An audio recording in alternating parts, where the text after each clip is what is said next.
ओम गुरुभ्यो नमः। आम समस्ते जानिचे शांति आनंद सबू आम भितर अच्छी, किंतु अज्ञान रे आम शांति को बाहर खोजुचे। निजर भितर थिबा शांति को उपभोग करने, निजर आरोग्य को सशक्त करने आम प्रयासरत अच्छे।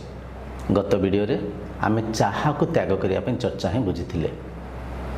आज आम बुझा सकाळु उठू उठू आम दांत घसी था, टूथपेस्ट को व्यवहार करि। जदि टूथपेस्ट को आप लैब नहीं कर टेस्ट करेंगे, चेक करेंगे, तादे बहुत सारा अपपदार्थ को पाइबे। फूड कलर अच्छी, एसेंस अच्छी, फ्लेवर अच्छी, प्रिजर्वेटिव आइटम अच्छी, फेण तादे किसी साबुन रे विनियोग होता किसी पदार्थ को तादे मिसई दिखती। ये प्रकार बहुत सारा जिनस अच्छी जहाँ को आम सकाଳେ दांत घसु था।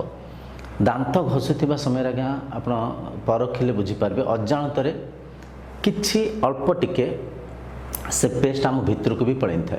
छिप मध्यम आम अजाणत ढोकी दे था, अजाणत जापारन कहीं आप जानते जीभर जहाँ माने आमर छिप उत्पन्न होता है, लालार्जल उत्पन्न होता है, से धीरे धीरे इंटरनली जेहेतु कनेक्टेड अच्छे भितर को जाऊँ था। तो अजाणत आम केमिकल्स प्रतिदिन अल्प अल्प खाऊचे। भाभी नियंतु छोट बेल ठार आज जाए आप जो टूथपेस्ट मध्यम केते केमिकल को आम भितर पुरेचे। घरे घरे आज कैंसर व्यापार एटा भी एक कारण हो पारे नुह सुनिश्चित।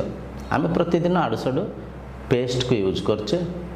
आ देखो गोटे कथा, जदि आम संसार को देखा पशु पक्षी केबे से माने दांत घसंते बुझीपारते, प्राकृतिक रूप से रुहति, दांत घसबार आवश्यक नहीं।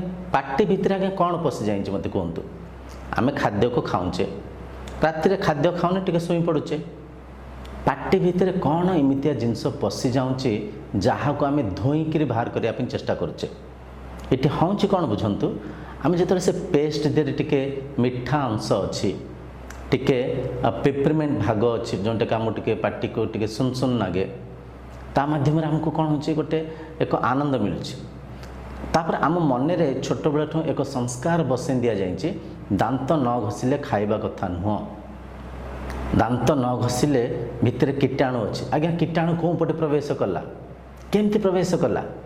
आम तो पार्टी बंद कर शोईले, खाद्य को ही खाऊचे, भल पदार्थ ही खाऊचे, पानी को फिल्टर कर पीऊचे, ताले कीटाणु कौ पटे पशिगला? बुझीपार बेपार करने विभिन्न आडवर्टाइजमेंट करी विभिन्न लोक आम मानक माया जाल रे बांधि दौंसती।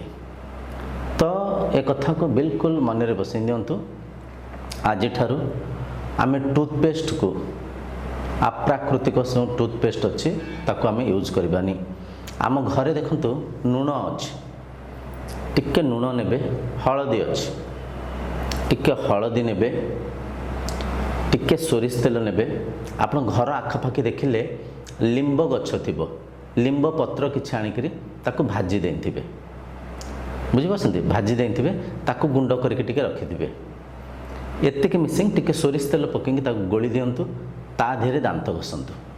जद्य पारिबे घर पाखे जद्य लिंब दांत काठी मिलिबो ताको आपण यूज करि पारिबे। आप देखिए आप दांत आजिकल देखंतु घरे पायरिया व्यापी गलानी, सेंसटाइन करी आड़ू साड़ियो पेस्ट बिकापे से भी मिछ कथा कहते, टीवी आडवर्टाइजमेंट करते। तेणुक आप देखिए हलदी रे एंटीबायोटिक अच्छी, लुण भी कृमि माने कीटाणु को मारिबार शक्ति लुण धीरे अच्छी, बुझिपार। लिंब पत्र एक औषध, ये सब जिनस को आप प्रतिदिन घरे टिके टिके नेले विनियोग कले, नचेत एमती भी करें। आपण खंड हलदी को टिके भाजी देले, लिंब पत्र को टिके भाजी देले, ताधरे टिके लवंग किछटा पकेंकरी आक सब भल कि भाजी देले, ताकू मिक्सी रे पकेंकरी टिके लुण पकेले, ताकू चूरी देले, बुझीपार, चूरी देले ताकू हम जदि आप घर पाखे जदि किसी तुलसी पत्र मिल कि ଯଦି ଆପଣଙ୍କ ପାଖରେ ଘର ପାଖରେ କିଛି ପୁଦିନା ପତ୍ର ମିଳିବ ତାକୁ ଟିକେ ଶୁଖେଇକି ତା ଦେହରେ ଚୁରି ଦେବେ। ଇଏ ଗୋଟେ ମିଶ୍ରମ ହେଇଗଲା।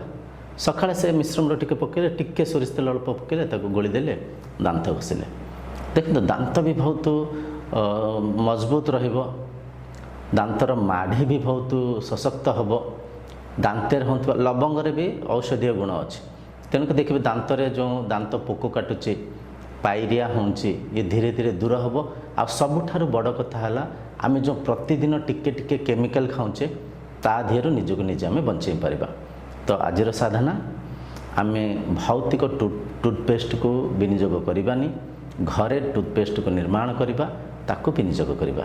ଦେଖା ହେବା ଆଗାମୀ ଅଧ୍ୟାୟରେ ଆଉ କିଛି ସାଧନାକୁ ନେଇ। ଶାନ୍ତିରେ ରୁହନ୍ତୁ, ଆନନ୍ଦରେ ରୁହନ୍ତୁ। ଆପଣ ସଚ୍ଚିଦାନନ୍ଦ ସ୍ୱରୂପ ଏ କଥା ମନକୁ ବୁଝାନ୍ତୁ, ପ୍ରାକୃତିକ ଭାବରେ ଆନନ୍ଦ ନେବା ପାଇଁ ଚେଷ୍ଟା ପ୍ରଚେଷ୍ଟା କରନ୍ତୁ। ଓମ୍ ଶାନ୍ତିର୍ଭବତୁ।